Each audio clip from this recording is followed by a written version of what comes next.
yang tidak layak jadi imam. Maka bila tidak layak ini tidak sah sembahyang tuh. Yang pertama, perempuan dan khunsa tidak layak menjadi imam kepada lelaki. Janganlah pula buat ajaran sesat sini. Kemarin semalam saya lipak di Madinah. Saya ini suka lipak di Madinah. Makan roti canai kan. Itulah jadi gumuk. Semalam saya lipak sama, kalau udah kanal lah, Sali Jawa Maco, Bang Sali. Yang suka main kuruki itu, Sali Jawa Maco, Masjid Batuan 60. Jadi dia kasih tengok saya satu video. Ada video, Mam. Saya pun dah tahu, Mam. Video tuh dia baru kasih tengok saya. Dia bilang, Ustaz, ini ada video. Dia bilang ajaran di Indonesia. Ajaran tuh nama dia ajaran Zaitun. Lepas tu yang mengasas ajaran Zaitun tuh, dia bilang dia pernah bertugas di Sabah, di Muiz. Aku bilang batul nih orang. Lepas itu yang aku mau jadi cerita nih, yang dalam video tuh dia bagi tahu lah, kan dia kasih perkenal dia punya Zaitun tuh. Lepas itu dia bagi tahu, kami ini pengikut, dia bilang mazhab Soekarno. Ada tengok ke YouTube tuh, ada di YouTube mazhab Soekarno. Jadi aku tengok lah apa dia punya nih ajaran. Di antara ajaran dia perempuan boleh baca khutbah. Jadi Cikgu Haji sini jangan suruh perempuan baca khutbah. Masalah kita kan, azab kita sekarang. Nggak boleh. Jadi kalau perempuan tuh nggak boleh jadi imam, baca khutbah pun nggak boleh lah dia. Nggak boleh. Itu tugas laki ya. Nah, soal terus. Macam kita dulu, sama itu betul. Ada seorang perempuan pensyarah, bagus pensyarah bisnis kita, UIA. Siapa nama dia itu? Lupa sudah saya itu. Kalau ingatlah kisah dia itu.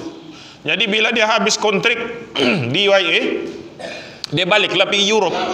Dia balik di Amerika. Di Amerika tuh dia buat ajaran baru. Perempuan boleh jadi imam dan baca khutbah. Dia baca khutbah betul-betul. Ada video dia. Sembahyang Jumat, saya lupa nama perempuan tuh. Tuh profesor tuh, pensyarah agama tuh, pensyarah UIA. Buat ajaran pelik. Sampai kiamat tidak boleh perempuan atau khunsa ini menjadi imam kepada laki. Tidak boleh. Jangan pandai-pandai.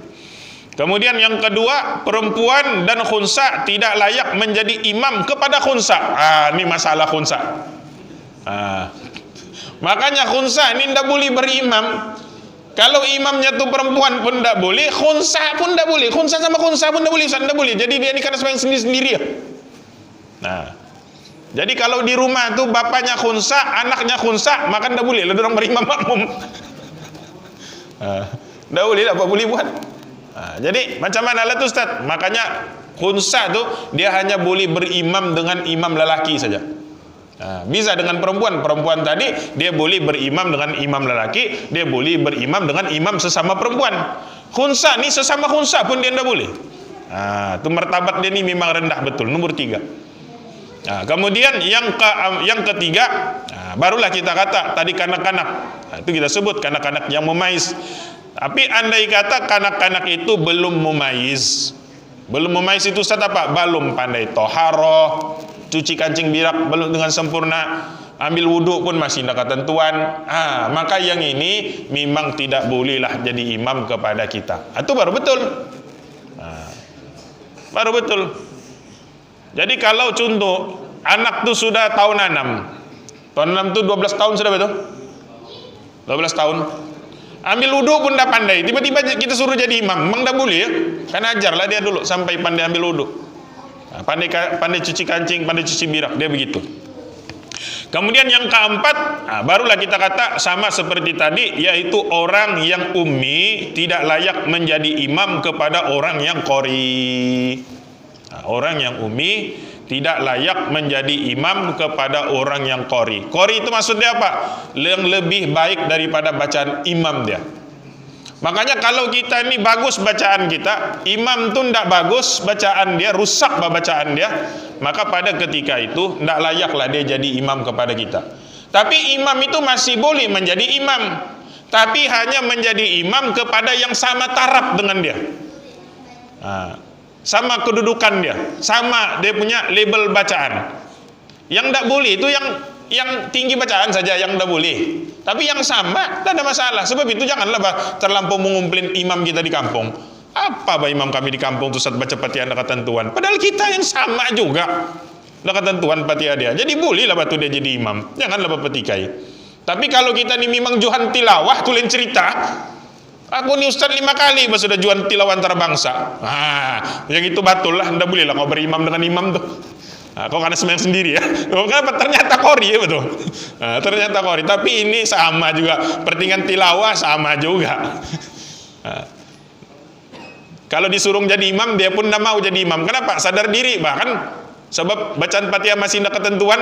Jadi kalau bacaan Fatihah masih ada ketentuan tuh, makanya bila imam yang sama juga bacaan dengan kita jadi imam, oke lah betul. Makanya sama label kita. Bila sama label, tidak ada masalah. Dan kita ini jangan juga terlampau komplain.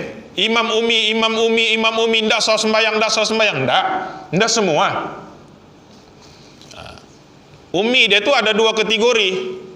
Ada umi yang kita panggil umi itu yang dimaafkan pada syara'. Kalau dimaafkan pada syara', nggak ada masalah, dia jadi imam, boleh sos kita sembayang. Tapi kalau uminya itu yang tidak dimaaf oleh syara', maka pada ketika itu barulah kita wajib mufaraqah. Yang itu memang tidak sah. Jadi boleh paham. Makanya imam itu baca. Contoh umi ini yang mana Ustaz? Umi ini pada bacaan rukun saja. Rukun yang mana? 5. Yang pertama takbiratul ihram. Kemudian yang kedua Fatihah. Kemudian yang ketiga bacaan tahiyat akhir. Kemudian yang keempat bacaan selawat selepas membaca tahiyat akhir. Kemudian yang kelima ucapan salam. Tapi yang dengar ini 3 saja. Yang pertama takbir. Kemudian yang kedua Fatihah. Kemudian yang ketiga salam. Adapun bacaan tahiyat dan bacaan selawat tidak dengar. Yang ini cukup kita berbaik sangka.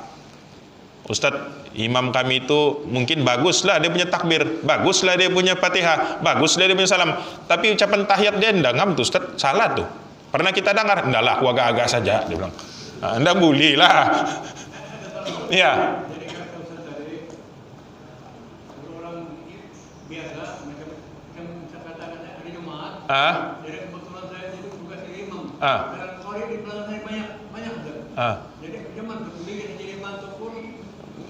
Boleh, tidak ada masalah tidak ada masalah, itu kita kata tidak ada masalah. Itu masalah kepada makmum itu saja. Siapa suruh kau berimam dengan imam umi? Sudah kau tahu kori, pergilah kau naik jadi imam. Dia begitu Pak. Jadi masalahnya bukan sama tangan sebenarnya. Masalah dia kepada yang kori itu saja. Imam tangan menjadi imam, oke saja. Jadi dia imam, tidak ada masalah. Yang masalah dia sekarang tuh makmum kori. Kau sudah tahu kau kori, kenapa kau berimam dengan makmum yang umi? Patutnya kau yang naik jadi imam, kau lah yang selayaknya menjadi imam. Tapi tidak mau, itu kau punya pasal. Siapa suruh? Disuruh jadi imam? Tidak, dia. Baru kau tahu badan muka. Siapa suruh? Itu yang berlaku di kampung kita. Ustadz yang tidak mau jadi imam. Ustadz disuruh jadi imam, tidak mau. Kita lah. Tidak bilangnya. Tidak mau. Heran saya. Las yang bukan ustadz lah naik. Terpaksa lah. Cikgu Mijen naik. Yang bukan ustadz. Pak Ciano naik. Pasalah. Contoh Haji Ali naik, pasalah naik. Contoh kan, pasalah naik. Pasal yang pandai-pandai yang kori-kori ini semua menolak. Diantar pun surat disuruh jadi imam khotib Jumat, ini mau. Tapi lepas itu komplain, cemana ini jadi imam? Dia bilang, itu kau punya pasal. Yang kita tadi, kita tidak ada masalah. Kenapa? Itulah tahap kita, diterima oleh Allah Ta'ala. Yang dia tuh masalah, siapa suruh kau? Sudah dijemput, sudah disuruh, kita ini memang paham diri kan, tahu kita ini umi, kita suruh, ada yang kori, dia yang menolak, tuh dia punya masalah, tidak ada menjadi masalah. Imam saya tengah. Jadi kalau dirasa ada kerusakan, makmum tuh tiba-tiba datang, dia rasa ada rusak pada imam itu, dia boleh mufaraqah, tidak ada masalah. Dia tidak ada masalah di situ sebenarnya.